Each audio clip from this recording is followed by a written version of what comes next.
An Islamic State cell has been uncovered by Israel's Shin Bet in the northern Israeli town of Nazareth. Six suspects, residents of Nazareth, have been arrested. Security officials made the announcement this morning. The ISIS terrorist cell was broken up a few weeks ago when the suspects were arrested in coordination with Israeli police. The investigation found that the suspects had planned on carrying out different terror attacks with different designs within Israel. One of the main targets was a local Muslim high school, which, according to the suspects, operates in the way of the infidels. The Shin Bet investigation also found plans outlining and research on terrorist targets such as bus stops, a nearby police station, and a park that was frequented by Jews. The cell was seeking to obtain weapons and recruit more operatives. And joining us now is Dr. Fadi Essmaeel, Research Fellow at the International Institute for Counterterrorism. Always a pleasure to have you on, Professor. Thank you for having me, of course. So my first question is, does this discovery of an ISIS cell within Israeli territory come as a total surprise to Israeli security officials? Absolutely not. We've had those before. We had people with Israeli citizenship, individuals that went through the trouble of traveling to Turkey and from Turkey traveled into Syria and joined ISIS on the ground in Syria. We know those stories. They happened. There were some of them. We don't know the full number, but something in the dozens, I guess. And this is not new. Another thing that is not new here is the fact that the internet is a player here, is a major player. The issue of digital tools of outreach and connection between the leaders of these organizations and all kinds of youngsters, misguided youngsters, Muslim youngsters all over the world. This is a very common occurrence. And this is basically how such organizations keep themselves alive and develop their networks. And this is a part of what we call the asymmetric warfare.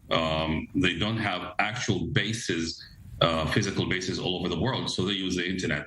Actually, at ICT, we have been researching this. Some of my colleagues have been researching this for almost 20 years, for this entire process of digital jihad, the attempt to rally all kinds of disaffected young Muslims, misguided ones, to join radical organizations that speak in the name of Islam, whether it's ISIS or before that Al-Qaeda and so on and so forth. No, nothing new here, unfortunately.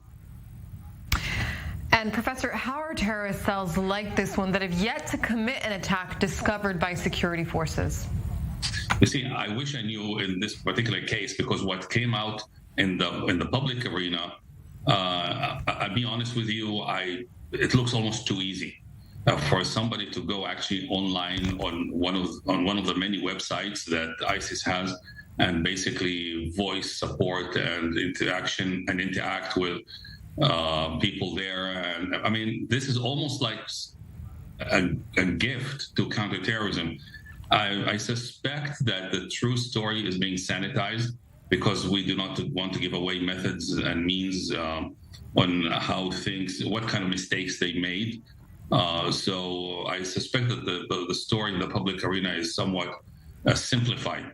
And I'll tell you why I think that. Because if they were just a bunch of dumb youngsters who don't know what they're doing, nobody would have been paying attention that much. But the fact is that the Shin Bet went through the trouble of rallying them up and bringing them to justice. It tells me that beyond the raw intent or the raw feeling that they had, they also started developing capabilities. Risk assessment always looks at two things: intent and capabilities. So they were not just anybody. They were basically doing some practical moves towards attacking. By the way, they were going to attack Muslims and Jews the same way. I mean, they didn't care. And so it tells me that there was something more about their behavior. And therefore, the idea that they just went on some websites and this is somehow they were caught, I think it is a little bit too censored for me. We will find out sometime in the future, but there's probably some human connected here, some sophisticated signal intelligence work something like that, but we don't know. Dr. Fadi Essmaeel, Research Fellow at the International Institute for Counterterrorism, thank you very much for joining us today. Thank you for having me.